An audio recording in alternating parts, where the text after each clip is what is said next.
জয় নিতাই, জয় গৌরাধীশ। নমস্কার। মাঝখানে পরিষ্কার এই মাঝখানে পরিষ্কার খেলা হয়েছে বলতে হবে না। নমস্কার। আচ্ছা ঠিক আছে। সর্বপ্রথম আমি আমার পিতামাতার চরণে, আমার গুরুদেবের চরণে জানাই আমার ভক্তিপূর্ণ প্রণাম। এবং আসলে আজ যে সকল ভক্তজন মণ্ডলী, যে সকল দরজা প্রেমিক বা প্রেমিকা ভক্তিমতী মায়েরা রয়েছেন, আপনাদের রাতুল রাঙা চরণে রইল আমার ভক্তিপূর্ণ প্রণাম। জয় মা জগদ্ধাত্রী মা। তাই আজ আমরা সকলেই আজ মায়ের উদ্দেশ্যে সমবেত হয়েছি। তাই জগদ্ধাত্রী মায়ের চরণে প্রণাম জানিয়ে এই আসরে আজ শুরু করা হলো দরজা কবিয়ানির লড়াই। ছেলে মেয়ে পুরানি লড়াই। তাই এক পক্ষে বাবা বড়, এক পক্ষে পুরুষ বড়, না এক পক্ষে নারী বড়, শক্তি বড় না ছেলে বড়, আজকে বিভিন্ন শাস্ত্র নিয়ে লড়াই হবে। ছেলের ভূমিকা পালন করবে মাথায় চামড় মুড়িয়ে দেবো, চামড় আসতে চামড় মুড়িয়ে দেবো, খুলে দেবো। জানিস নি মোট প্যান্ট পরা নেই আজকে। ঘুমে তোরে প্যান্ট পরি না চলে তাহলে সর্বাগ্রে আজ আমি যে প্রশ্নের মুখোমুখি হয়েছি, কি বলেছে, কোন পুরুষের মাথায় মেয়ের স্থান রয়েছে? তাহলে কবির কল্পনা যেহেতু বলে গেছে, আমি ভেঙে দেব। আগে করে প্রশ্নের উত্তর গ্রন্থ মারফিক আগে করে বলবো, কিন্তু তার পূর্বে সর্বাগ্রে দয়াল গুরুদেবকে স্মরণ করতে হবে। প্রত্যেকের পিতা মাতা গুরুদেবকে কিঞ্চিতের কিঞ্চিত হলেও স্মরণ করতে হবে। কারণ গুরু কৃপাহী কে বলো? গুরুদেবের আশীর্বাদ, গুরুদেবের কৃপা না হলে আপনাদের মতো ভক্তের সামনে গান গাওয়া সম্ভব নয়। তাই সত্যি বলতে আগে সর্বাগ্রে দয়াল গুরুদেবকে স্মরণ করব। তাই এই আসলে আজ দয়াল গুরুদেবকে ডেকে ডেকে বলবো, আমি কোথায়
বলে তুমি আছো দয়াল কপালে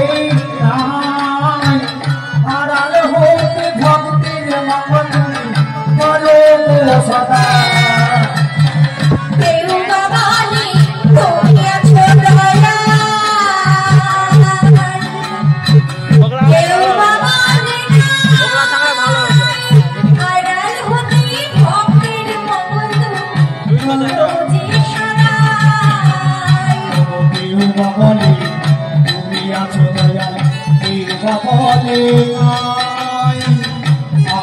होते भक्ति रे भक्ति परम सदा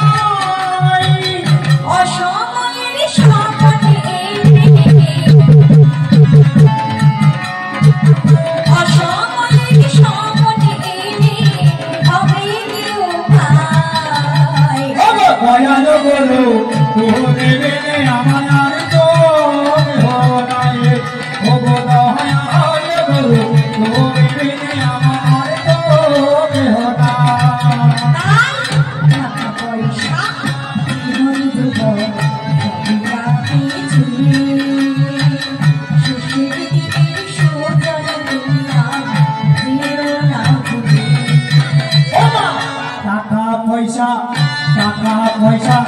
জীবন যৌবন সবই যাবে চললে শেষের দিনে চৌদান তুমি যেও না ভুলে টাকা পয়সা জীবন যৌবন সবই যাবে চলে শেষের দিকে সোজা দুনিয়া যেও না ভুলে টাকা পয়সা জীবন যৌবন সবই যাবে চলে শেষের দিনে চৌদান তুমি যেও না ভুলে তুমি সৃষ্টি তুমি পালন তুমি সৃষ্টি তুমি ভালো তুমি সৃষ্টি তুমি পালন তুমি সৃষ্টি তুমি ভালো তুমি যে সমাহারিকা দয়াল বলো তুমি বিনে আমার আর তো কেহ নাই দয়াল বলো তুমি বিনে আমার আর তো কেহ নাই আমি কোথায় গেলে আকাশ করো কোথায় গেলে আকাশ করো তোমার দেখা পাই দয়াল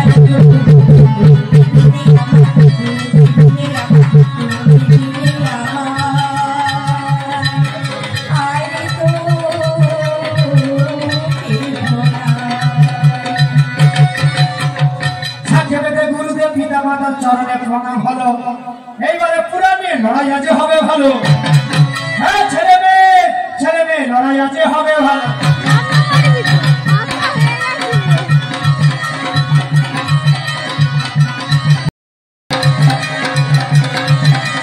জয় মা জগদ্ধাত্রী মা আরো মনে হয় রাহুলি, মার যা বড় সিংহ রয়েছে না ঠিক আচ্ছা সিংহটা নাকি? রাহুলি, তোমাদের মতো পাপাচারীকেই বধ করার জন্য সিংহ এসেছে বুঝলে এত সজানো ওই সিংহ যদি একটা চুম খেয়ে নেই চুমকি যাবে কাছে তোমার চুল কোথায় খাবে এরকম বসে গায়ে বললাম এ কাকা চুল খাবে না কামড়ে দেবে কোথায় বুঝবে ফেরি বই রাহুলি, ওই যে হাসতে গেছে এমন বলছে হাসতেছে আমার কথা কামড়ে দিবে বলতে হাসতেছে বলতে যার যেমন মন সে তো বুঝবে তেমন আমি কোথাকার কথা একবার উল্লেখ করিনি রে কাকা রাহুলি সর্বাগ্রে আমি আমার দয়াল গুরুদেবকে স্মরণ করলাম তবে এই আসরে আজ এই কাকুমণির কি সাহস একবার আপনারা ভেবে চিন্তে দেখুন আমাদের মতো নাকি মেয়েদের কি জ্বালা উঠেছে এরাদের মতো পুরুষের মাথায় নাকি উঠেছে ওই আমি নিজে ডিজে ডিজে ডিজে নয় নিজে চোখে দেখেছি মা জননী ছেলের মাথা উঠে গেল মেয়ের জ্বালা না ছেলের জ্বালা হেসে নিয়েছেন এবার পুরার মাথা জমাবাজি হবে ভালো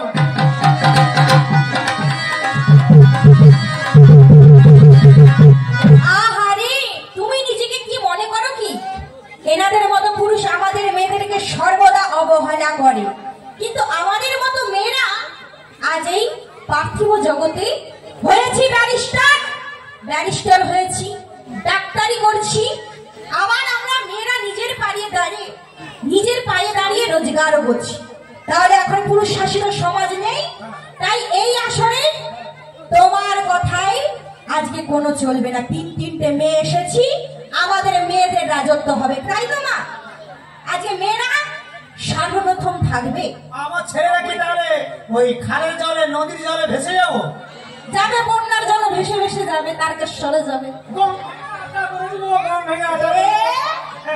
তারপরে তাই এই আসলে এনাদের কাণ্ড কারখানা দেখলে সত্যি আমার মনে খুব দুঃখ হয় কাকা কি হয়েছে ও কাকা দুঃখের ঘটনা কি বলবো হ্যাঁ বলো কি বলতে চাই তোমার কি যন্ত্রণা এই দুঃখের ঘটনা আমি কাকে জানাবো মানে মনে দুঃখ কাকে জানাবো কাকা আমার মাইকওয়ালাকে জানো মাইকওয়ালাকে এমন বক্স বাজাবে কমি রেখে দিয়েছে ডিজে আউরা প্যান্ট খুলে দৌড়া। কমি রেখেছে ডিজে আউরা প্যান্ট খুলে দৌড়া। না, আমি আমার মনের দুঃখ দাঁড়াও কাকে জানাচ্ছি শোনো। জানো? আমি আমার মনের দুঃখ নাকি জানাবো না, কাকে জানাবো জানো? প্রভু হরিকেই জানাবো। ও জানে হরি যদি কৃপা করে, জগদ্ধাত্রী মা কৃপা করে, সবকে সবকে পাওয়া যাবে মা।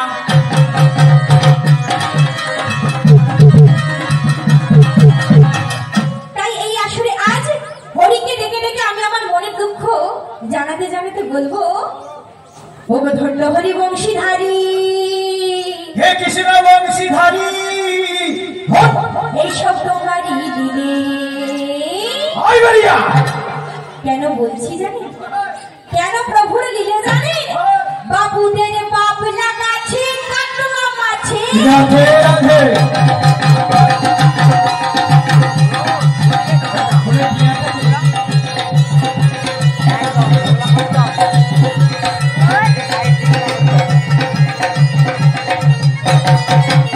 আরে বাবুদের পাপ লাগাছে কাটলা মাছে, কাটলা মাছ কাটলা মাছ কাটলা মাছ ঘুমোতে চাই ঠান তুলে।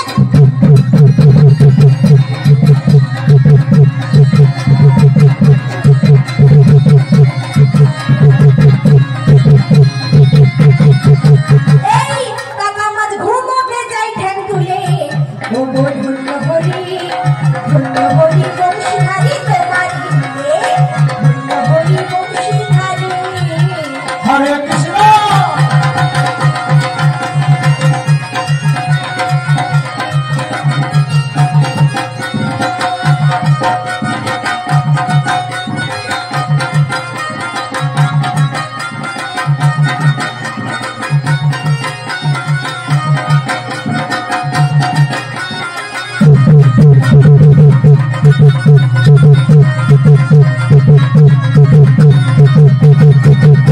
ওই কাকা, হাসছো কেন?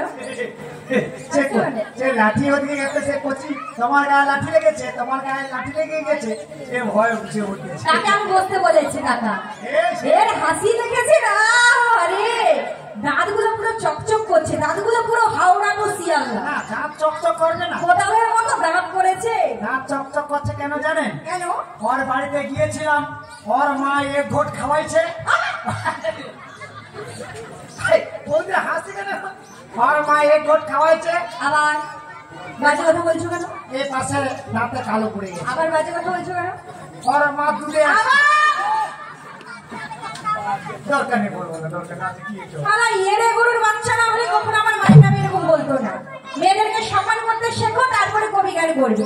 বলে মা যখন দরকার। ওই শালা আর শালা একটা পেটে পা তুললে তোর পটকা ফেটে যাবে, বুঝলি তো? মেয়েছিলা ছেলের গায়ে তাই বলবো এইসব আরশুলাতে টানবে গাড়ি ঘরের মাঠেতে। ঘরের মাঠেতে ধরা ধরে নাম ধরা দে, ধরা ধরে নাম ধরা দে, ধরা ধরে নাম ধরা দে, নাম ধরা দে, নাম ধরা দে, ধাবুরা।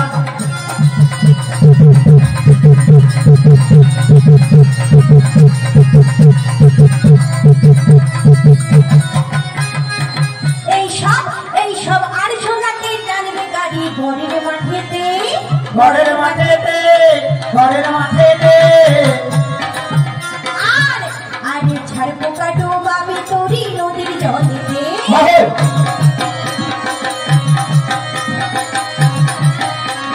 ধরা ধরা ধরা নাম ধরা দে। আরে হনু যাবে জগন্নাথে হনু। ও বৌদি বেশ তো হেসেছেন। হনুমানটা কাকে আঙুল লেখে বলেছে? কার দিকে আঙুল লেখে হনুমান বলেছে? ওরে হনু কলা খাবি, কলা গাছে কলা ঝুলছে, যা কলা খাবি। আমাকে হুনু বলা মানে প্রত্যেক ছেলেদের গায়ে লাগবে। আমরা কি মেয়েদের কাছে হেরে যাব? মেয়েদের কাছে হেরে যাবো? কাছে হারবো না, মেয়েদের কাছে হারবো না। হনুকে হনু বলবো না কি বলবো তাহলে? কেউ খারাপ ভাববেন না, মানে বুঝিয়ে দেব, মানে বুঝিয়ে দেব। কেন অনেক সময় ধরে অনুষ্ঠান দেখছেন, জীবনে এসে যাবে ভালো, ও যেমন টোন করে বলছে, ওকে আমি ছেড়ে কথা বলবো না।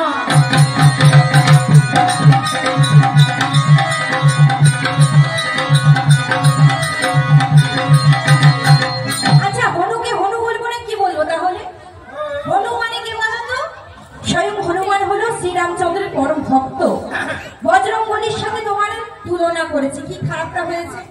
আমাকে টোন করে বলেছো, আর একবার কই বলো, ছেলেরা কই হেরে যাইবে। ওরে হনু রে, তোকে দেখাবো নুনু রে, নুনু রে।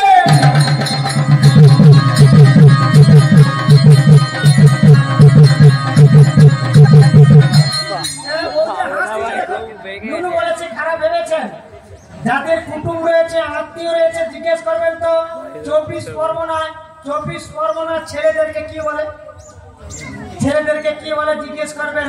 প্রত্যেক ছেলেদেরকে বলে এই নুনু ভালো আছিস তো, এই নুনু কবে এসেছি রে, এই নুনু সাবধানে বাইক চালাবি। প্রত্যেক ছেলেদেরকে নুনু বলে। যেমন আপনারা এইদিকে ছেলেদেরকে ছেনা বলেন, এইদিকে ছেলেদেরকে ছেনা বলেন। আর আমাদের ওই যে দীঘা যেতে ওই যে নন কুমার আছে, নন কুমারের উপরে যাওয়া হয়। তোমার মুখে করে এখন দেবো না, বুঝবে তখন। নন কুমার না কি বলে? আর বলো নন্দ কুমার। নন্দকুমার ওদিক পেরে গেলে নন্দী গ্রামের দিকে ছেলেদেরকে কি বলে জানেন? কি বলে বলেন তো? টকা, এইগুলো বলে। তাই ও যেমন টোন করে বলেছে হনু, 24 পরগনার ছেলেদেরকে বলে নুনু। ও যেমন বলেছে হনু, আমি দেখাবো বলেছি, কত দেখাবো নুনু, দেখাবো নুনু। কত ছেলে দেখাবো নুনু।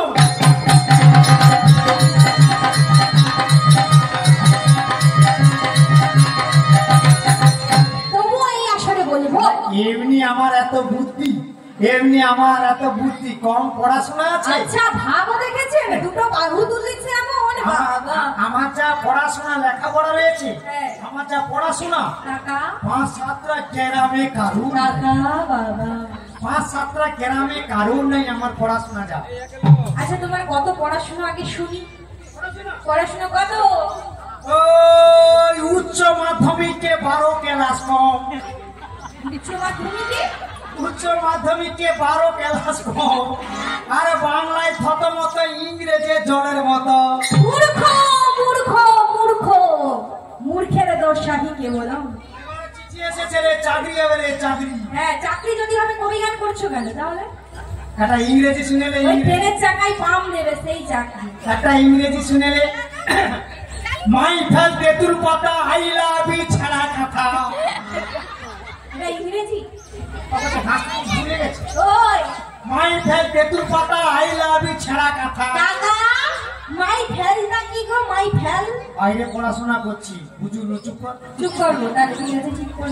আর একটা ইংরেজি শুনেলে, to the point good man ঠিক উঠিয়া। কি কথা? হোয়াট ইজ দিস ফুডা দিস নিবি তুমি নাই আমার ফেরত দিস। হরি বল মচৎকার মচৎকার 7 বছরে কাকা মচৎকার কি বলে? চমৎকার। ও আচ্ছা 7 বছর শুধু ঘুরেছিলাম, 7 বছর 7 বছর ঘুরেছিলাম, বুঝেছিস? আর এত রেজাল্ট ভালো করতাম, এত রেজাল্ট ভালো করতাম। প্রত্যেকটা ক্লাসে আমার এগ রোল 30 টাকা করে দাম। প্রত্যেকটা ক্লাসে আমার এগ রোল 25 টাকা 30 টাকা। এক রোল, 1 রোল না এগ রোল কোনটা কাকা? তোর মাথা বুদ্ধি নেই, যেটা বলেছি সেটা বলে বাঁচাও। কোন মা জননী কোন বাবার মাথা উঠলো, কোন পুরাণে কোন গ্রন্থে লেখা রইল, হেসে গেছেন কষ্ট করে শোনো ভালো।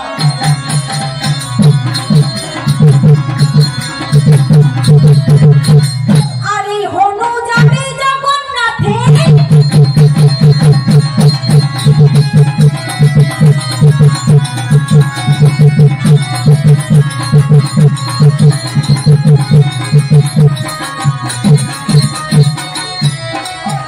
আরে হনু যাবে জগন্নাথে, ঋষিগণ ঋষিগণ ঋষিগণ ভাবছে বসির জঙ্গলে, আহা ভাবছে বসির জঙ্গলে।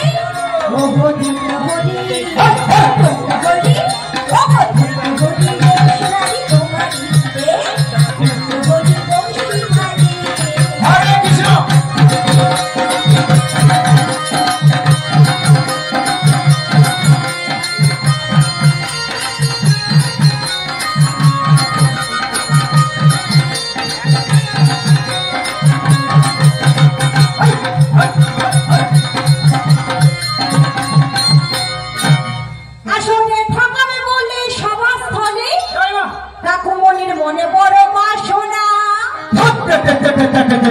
জয় মা জগদ্ধাত্রী মা।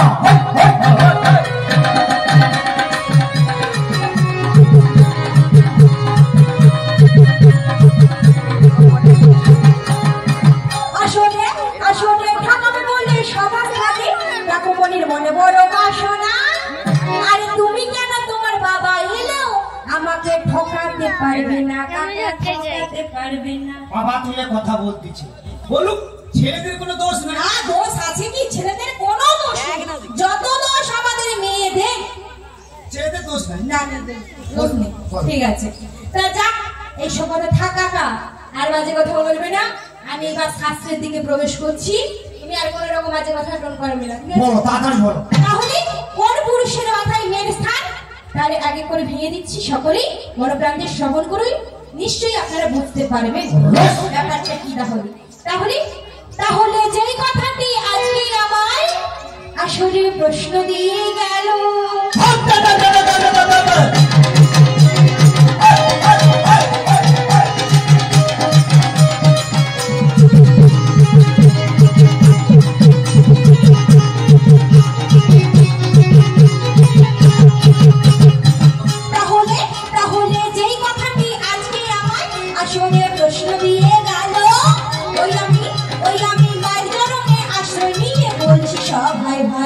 অনেক ছেলেদেরকে চ্যাটাং চ্যাটাং করে বলেছো, এবার সুন্দর করে সোনা কাম করে সকলকে বুঝিয়ে দেওয়া ভালো। তাহলে এক সময় শঙ্খচূড় নামে মহাপ্রতাপী অসুরের অত্যাচার বেড়েছিল। তা সেই অসুরকে কিভাবে নিধন করা হলো মনোপ্রান্তে শ্রবণ করুন। তাই আমার শঙ্খচূড় নামেতে এক প্রতাপী অসুর আজি ছিল। আপনাদের মতো মা জননী তুলসী মা, তুলসী মায়ের স্বামী হলো শঙ্খচূড় অসুর।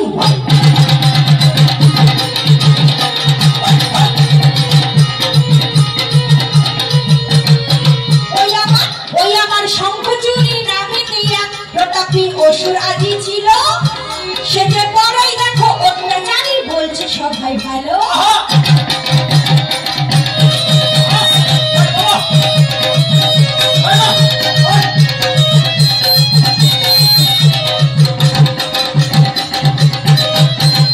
হরে কৃষ্ণ, সত্যিকারে মা, আপনাদের মতো মা যেমন এই তুলসী মা কত ভালো। যেই তুলসীকে পাওয়ার জন্য সকলে সন্ধ্যে প্রদীপ দেন, তার স্বামী কেন অসুর হলো? স্বামী কেন অসুর হলো? যেই মাকে পাওয়ার জন্য সকলে আমরা সন্ধ্যে প্রদীপ দিয়ে থাকি, স্বামী কেন তার অসুর হলো? শঙ্খচূড় অসুর। কি কারণে শুনুন, ঘুরে নিতে লেখার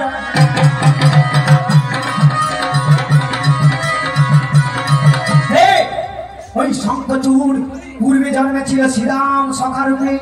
শ্রীরাম সখারূপে ছিল, ভগবান কৃষ্ণচন্দ্রের দাঁড়ি হয়েছিল। কৃষ্ণচন্দ্রের দাঁড়ি হয়েছিল শ্রীরাম সখারূপে। রাধারানী কৃষ্ণের সঙ্গে সাক্ষাৎ করতে চেয়েছিল। আপনাদের মতো মা জননী রাধারানী কৃষ্ণের সঙ্গে দেখা করতে চেয়েছিল। শ্রীরাম দ্বার দেখো ছাড়ে না, শ্রীরাম দ্বার দেখো ছাড়ে না। তারপরে কি শোনো না, দ্বার দেখো ছাড়ে না, দ্বার ছাড়ছিল না। তখনই রাগের দাপটে আপনাদের মতো মা জননী রাধারানী শ্রীরামকে অভিশাপ করেছিল। শ্রীরাম, তুই আমার প্রভুর সঙ্গে দেখা করতে দিবি না, আমি অভিশাপ করছি, তোকে অসুর কুলে জন্ম নিতে হবে। শ্রীরাম, তোকে অসুর কুলে জন্ম নিতে হবে। তাই শ্রীরাম অসুর কুলে জন্ম নিল।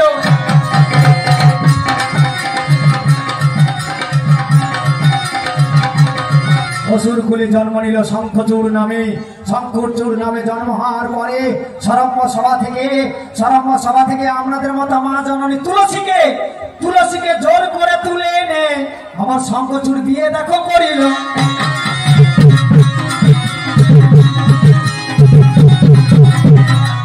তাই শ্রীরাম রূপে এই শঙ্খচূড় অসুর ধীরে ধীরে নিজের শক্তি পেয়েছে যে আমার স্ত্রী হলো মহাসতী তুলসী। তুলসী মহাসতীর স্ত্রীর যতক্ষণ না সতীত্ব নাশ হয়, আমাকে কেউই মারতে পারবে না। অসুরের পতাকা মারছে, কি হলো দেখুন অসুরের অবস্থা। এই অহংকারে নিয়ে স্বর্গমর্ত পাতাল তোলপাড় করে তুলেছে শঙ্খচূড় অসুরে। ওই আমার দিনে দিনে অসুরের অত্যাচার বাড়িতে লাগিল।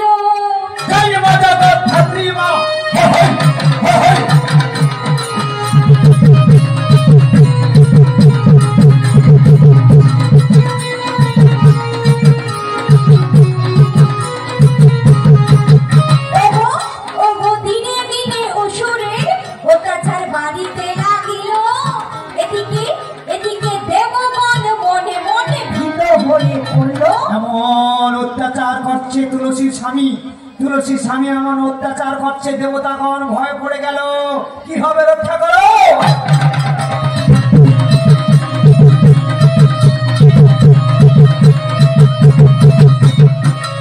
সকলে দেবগণ ভীত হয়ে পড়ল। অসুরকে কিভাবে নিধন করা যায়? পাপিষ্ঠ দুরাচারী এই অসুরকে নিধন করবার জন্য সকলে দেবগণ ব্যাকুল হয়ে ছুটে গেলেন কোথায়? ব্রহ্মা, বিষ্ণু, মহেশ্বর এই ত্রিদেবের কাছে যেই না ছুটে গেলেন, একমাত্র আমার শঙ্খ চক্র গদা পদ্মধারী প্রভু নারায়ণ সকলে দেবগণকে সান্ত্বনা দিয়ে বলেছেন, ওহে দেবগণ, তোমরা শান্ত হও।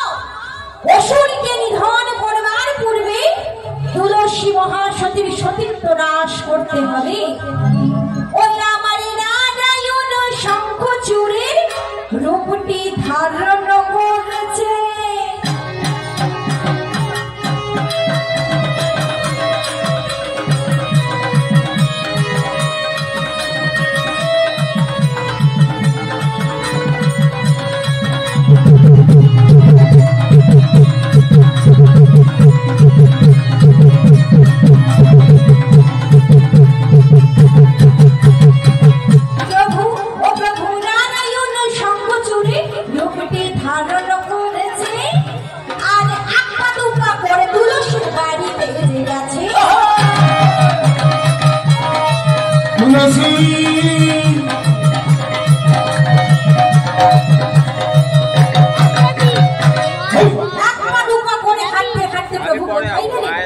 তুলসী দেবীর বাড়িতে গিয়ে শঙ্খচূড় সুরের রূপটি ধারণ করে তুলসী দেবীর সতীত্ব নাশ করলেন।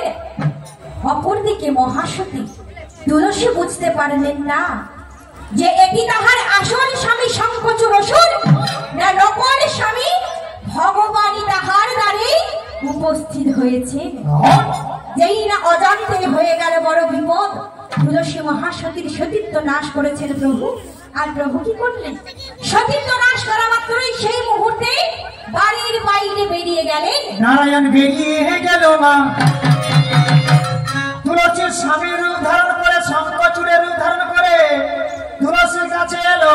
তারপরে নারায়ণ বেরিয়ে গেল মা, তারপরে কি শোনো না, বেরিয়ে গেল মা, নারায়ণ বেরিয়ে গেল। এইবার বিপদ হবে। বিপদ হওয়ার পরে কে কিভাবে সৃষ্টি হয়েছে কষ্ট করে শুনুন। হরে কৃষ্ণ। এইবার তৎক্ষণাৎ প্রবেশ করেছে বাড়ির ভিতরে আসল স্বামী শঙ্খচূড় অসুর। অসুর এসে এইবার স্ত্রীকে ডাকাডাকি করতে লেগেছে। ওই আমার আসল শঙ্খচূড় এসে বাড়িতে প্রবেশ করেছে। জয় মা দেবা ধাত্রী মা,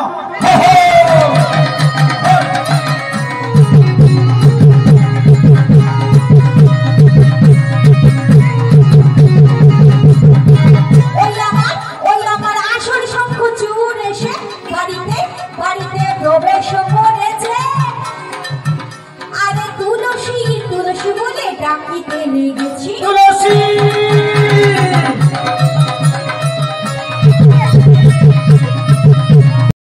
হয়ে গিয়েছি। এদিকে শঙ্খচূড় অসুর তো ভাবে আমি তো এই মাত্রই বাড়িতে প্রবেশ করেছি, তাহলে আমার স্ত্রীর সঙ্গে বাড়ির ভেতরে কোন জন ছিল? কে ছিল? তাহলে কি আমার তুলসী অসতী? চমকে উঠলো, বলে আমি তো আসি না তুলসী। ও এই কথা শুনে শঙ্খচূড় অবাক হইল।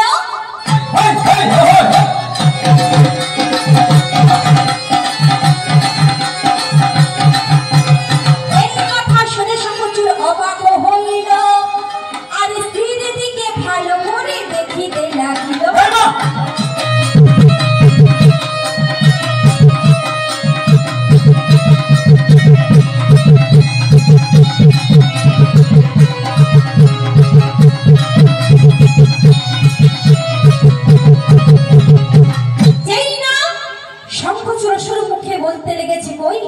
আমি তো এই মাত্রই বাড়িতে প্রবেশ করেছি, তাহলে আমার তুলসীর সঙ্গে বাড়ির ভেতরে কোন জন ছিল?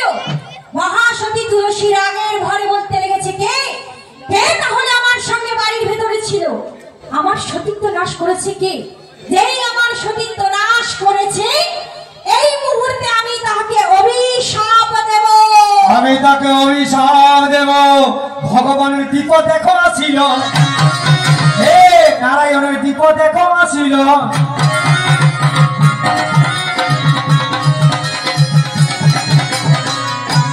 এইবার সঙ্গে সঙ্গে আবির্ভাব হলো কে? প্রভু নারায়ণ নিজে। যেই না বিপদ ঘটে গিয়েছে, দেখা দিলেন প্রভু নারায়ণ। ওই আমার সঙ্গে সঙ্গে নারায়ণ প্রভু প্রকট হইল। বলে তুলসী, আমি এসেছিলাম তুলসী।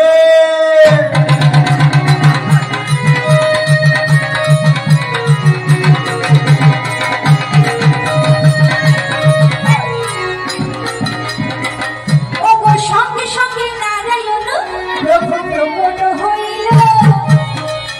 আরে প্রকট হয়ে তুলসীকে বলিতে লাগল,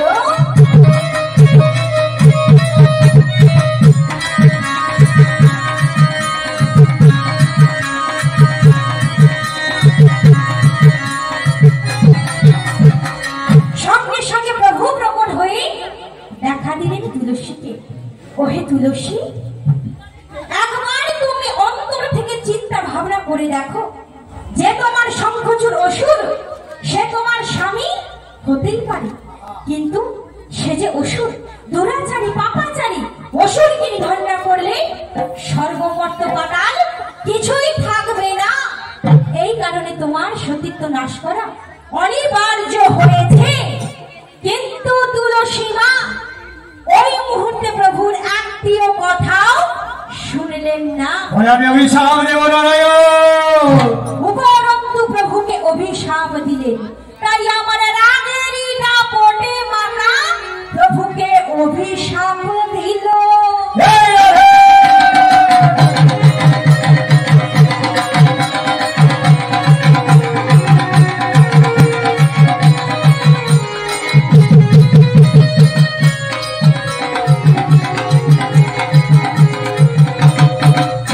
ওই আমার নারায়ণের রাগেরই দাপটে সে যে অভিশাপ দিল।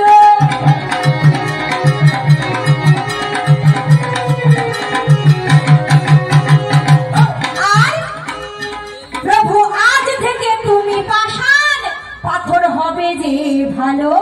বলে নারায়ণ, আমি তোমাকে অভিশাপ দিলাম সতী তুলসী। আজ থেকে তোমাকে গণ্ডক পর্বত পাষাণ হতে হবে, তোমাকে শিলা হতে হবে। আমি অভিশাপ দিলাম নারায়ণ। তাই নারায়ণ অভিশাপ্ত হলো, তুলসী মা অভিশাপ দিল, নারায়ণ গণ্ডক পর্বত, তার মানে মাগো হরি মন্দির হয়ে গেল। আমাদের এইখানে রয়েছে নারায়ণ অভিশপ্ত হলো, গণ্ডক পর্বত মানে হরি মন্দির হয়ে গেল। আর বলেছে তোমাকে পাথর হতে হবে, তাহলে মানে নারায়ণ শালগ্রাম শিলা হলো। ওইখানে দেখুন বাবা ঠাকুর আর ঠাকুর মশাইরা যখন পুজো করতে আসে, একটা শালগ্রাম শিলা আনে, সেই শালগ্রাম শিলার মাথার উপরে তুলসী পাতা দেয়। কেন সেই শালগ্রাম শিলার উপরে, সেই পাথরের উপরে কেন তুলসী পাতা দেয়? কে সে শালগ্রাম শিলা পাথর হলো? নারায়ণ অভিশপ্ত হলো, শালগ্রাম শিলা হলো, পাথর হলো, আর গণ্ডক পর্বত মানে হরি মন্দির হয়ে গেল। এইবারে ছেলের মাথায় মেয়ে কি করে হলো, কি করে মেয়ে আজই হলো মা?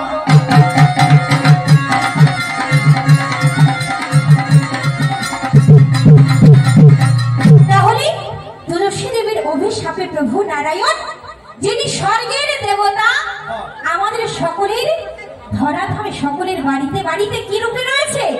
হরি মন্দির রূপে। ভগবানের বিপদ, যিনি গণ্ডক পর্বত, যিনি শালগ্রাম শিলা, তিনি হলেন প্রভু নারায়ণ। তাহলে ব্যাপারটা আপনাদেরকে সকলকে বুঝতে হবে। দামোদর ব্রত চলছে আর কয়েকদিন বাকি, সকলেই জল অর্পণ করি তুলসী গাছে। কিন্তু হরি মন্দির কেন হয়ে রইল? যত রকম গাছ রয়েছে, জবা গাছ, বিচুটি গাছ, নিম গাছ, হরির মাথায় তো, হরি মন্দিরের মাথায় তো কত গাছ থাকতে পারত, তুলসী গাছ কেন এলো? তাহলে মনোপ্রাণকে শ্রবণ করুন। তুলসী কাঁদি দেহে লাগিল, প্রভু তুমি তো ওইভাবে রয়েছ, তাহলে আমার উপায় কি আছে? আপনাদের মা জননী আপনাদের মহাত্ম মা জননী তুলসী মা কাঁদিতে লাগিল।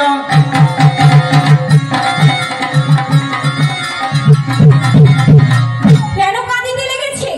প্রভুর দুটি যুগল চরণ ধরে কেঁদে কেঁদে তুলসী মা বলছে, ওহে প্রভু, তোমাকে তো আমি অভিশাপ দিলাম, কিন্তু আজ থেকে আমার স্থান কোথায় হবে? আমি ছিলাম মহাসতী, সতীত্ব যেহেতু তুমি নাশ করেছো, সেহেতু তুমি আমার বিচার করো, আমার স্থানে কোথায় হবে? উপায় করে দাও প্রভু গো।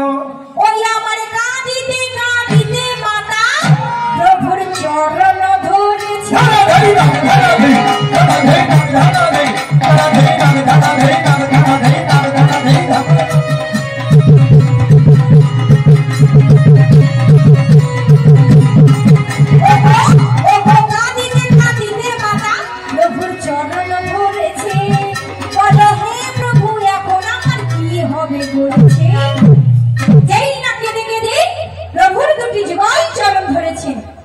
আশীর্বাদ স্বরূপ প্রভু বলেছিলেন, ওহে তুলসী, এইভাবে তুমি অশ্রুজল পতিত করো না। বেদনা তুলসী, কেন জানো?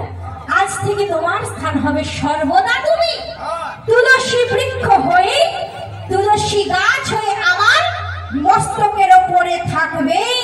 তাহলে কি বুঝলেন? নারায়ণ আশীর্বাদ করেছিল, আশীর্বাদ করেছিল আজ থেকে তোমার স্থান আমার মাথার উপরে। ওইখানে হরির মাথায় তুলসী রয়, ছেলের মাথায় মেয়ে রয়। হরির মাথায় তুলসী রয়, ছেলের মাথায় মেয়ে রয়। ওই কথাটি এমন ভাবে ধাক্কা দিয়ে বলা হয়েছে, ছেলের মাথায় মেয়ে মানে হরির মাথায় কে রয়েছে? তুলসী মা রয়েছে। আরো বলুন তো, আর কোন বাবার মাথায় মেয়ে রয়েছে? অনেকে জানেন, বলুন তো, আর কোন বাবার মাথায় মেয়ে রয়েছে? কার কার মাথায় মেয়ে রয়েছে? হ্যাঁ, অনেকে জানেন ভালো। হ্যাঁ, লজ্জা দেখাও করছে ভালো।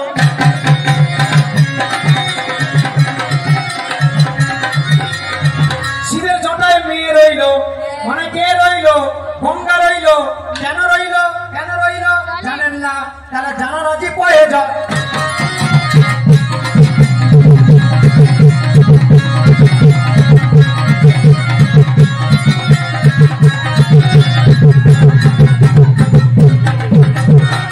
আমার বাবা ঠাকুর বলিল, কি কারণে মেয়েটা, ওই মেয়েটা কেন ছেলের মাথা উঠেছে? ওই মেয়েদের কি অহংকার, ছেলে কি করেছে, শিব কি করেছে, কিভাবে অহংকার চূর্ণ করেছে? বিউটির গানে মুগ্ধ হয়ে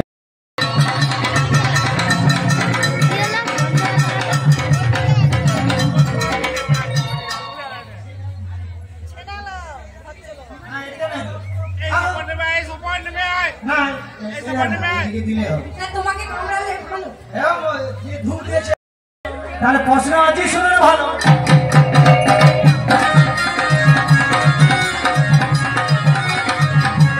এদের মতো মেয়ে শিবের জটাতে কেন গঙ্গা? শুনুন, শিবের জটাতে কেন গঙ্গা? এদের মতো মেয়ে একদিন অহংকার করেছিল।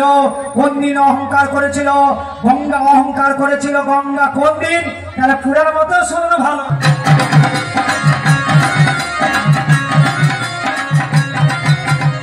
যেই দিন কপিল মুনির অভিশাপে সগর বংশ ধ্বংস হয়েছিল, সগর বংশ উদ্ধারের জন্য ভগীরথ গঙ্গায় আনতে গেল। গঙ্গা বলে, আমি যে মর্তধামে যাব, আমার বেগকে ধারণ করবে বলো, আমার রেশ, আমার তোড়কে ধারণ করবে বলো। তাই ভগীরথ ওই আমার মহাদেবকে বলেছিল,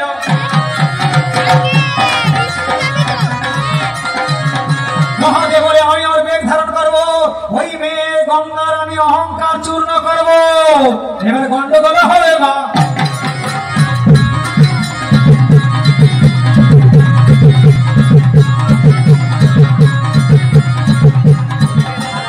এবার শঙ্খধ্বনি করে দেখো, ভগীরথ গঙ্গায় এনেছিল। শঙ্খধ্বনি করে ভগীরথ গঙ্গায় এনেছিল। মহাদেবের জটা বেঁধে দিল। তারপরে মহাদেব শিব জটায় দেখো বেঁধে না, জটা দেখো বেঁধে না। আর প্রমাণ আছে, শুনুন সমুদয়। মহাদেব জটা বেঁধে নিয়েছিল, আর ভগীরথ শঙ্খধ্বনি করে গঙ্গায় নয়ে যায়। আপনারা এই গঙ্গা পুজোর সময় দেখবেন পৌষ সংক্রান্তিতে গঙ্গা পূজা হয়। দেখবেন একজন চাপদারি বসে রয়েছে, একজন শঙ্খধ্বনি করে গঙ্গাকে নিয়ে যাচ্ছে। কে সে শঙ্খধ্বনি করে গঙ্গাকে নিয়ে যাচ্ছে? কেন নিয়ে যাচ্ছে? বংশ উদ্ধার করবার জন্য। ভগীরথ এইভাবে গঙ্গাকে নিয়ে যাচ্ছে। চাপদারি একজন বসে থাকে, কে? জন্মমণি। জন্মমণি ওই মেয়েকে গিলে খেয়ে নিয়েছিল, গঙ্গাকে গিলে খেয়ে নিয়েছিল। তারপরে আবার জানু কেটে বের করে দিয়েছিল। ওই কারণে গঙ্গার আর এক নাম জাহ্নবী। তাহলে মহাদেব ওই কারণে জটায় ওইভাবে অনেক জায়গায় ধাক্কা লেগে গিয়েছিল গঙ্গাকে জটায় দেখো বেঁধে নেয়। আর ছেলের মাথায় মেয়েরা, শিবের মাথায় মেয়েরা, কত সুন্দর কথা শুনলেন সুবোধয়। এইবার আপনারা বলুন তো, যেই বাবাকে পাওয়ার জন্য সকলে আকুল হয়ে জল ঢালতে যান, সব পুজোতে শাঁখ বাজান আপনারা, সব পুজোতে শঙ্খ বাজান, হরি পুজোতে, সন্তোষী পুজোতে, লক্ষ্মী পুজো, নারায়ণ পুজো, সব পুজোতে শাঁখ বাজান, শঙ্খ বাজান। বলুন তো, যেই বাবাকে পাওয়ার জন্য আকুল হয়ে যান, শিব পুজোতে শাঁখ বাজান, শিব পুজোতে শঙ্খ বাজান, শিব পুজোতে শঙ্খ বাজান, বাজান না। এই যে বার মত করেন শিবরাত্রির বার, গাজনের সময় বার মত করেন, প্রত্যেক পুজোতে শঙ্খ বাজে, শিব পুজোতে শঙ্খ বাজে, বাজে না কেন বাজে না? তাহলে কষ্ট করে শোনো না।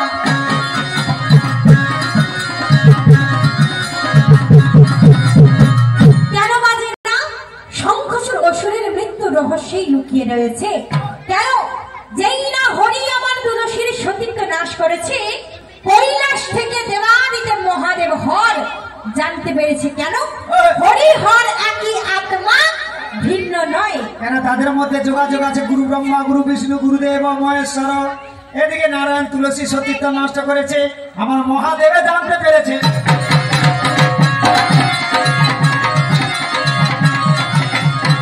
এইবার মহাদেব বলতে লেগেছে, আই বেটা শঙ্খচূড়, তোকে এইবার মজা দেখাবো।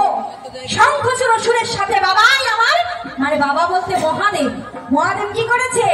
যুদ্ধ শুরু করে দিয়েছে। ওই আমার দেবাদিদেব মহাদেব, হর হর মহাদেব।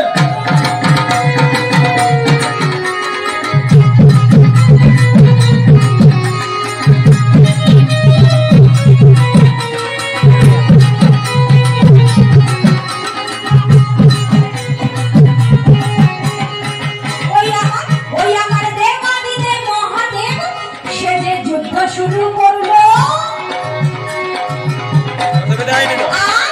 আরে শঙ্খচূড় অসুর দেখো মারাই আজ গেল। তুলসী স্বামী মারা গেল মা, শঙ্খচূড় অসুর মারা গেল মা। তারপরে কি শোনো না, অসুর শঙ্খচূড় মারা গেল মা।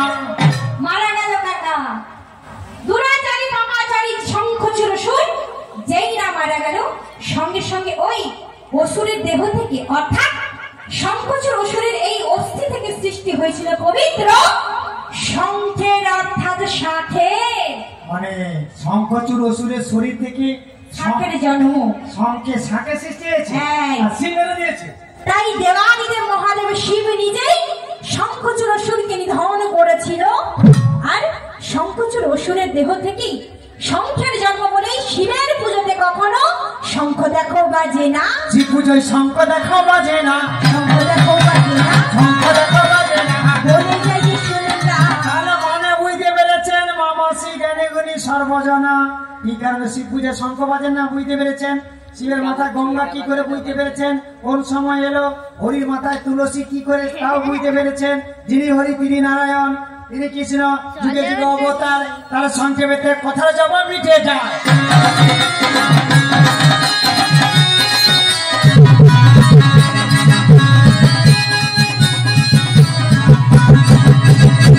তাহলে কাকা, ও কাকা, তোমার ভুতানি মরেছে এইবার। তুমি বলেছিলে যে ছেলের মাথায় মেয়ে বলতে হরির মাথায় তুলসী আর হরের মাথায় গঙ্গা দেবী। আসল ব্যাপারটা আমি পরিষ্কার করে দিয়েছি, ক্লিয়ার করে দিয়েছি, মিলেছে তাহলে?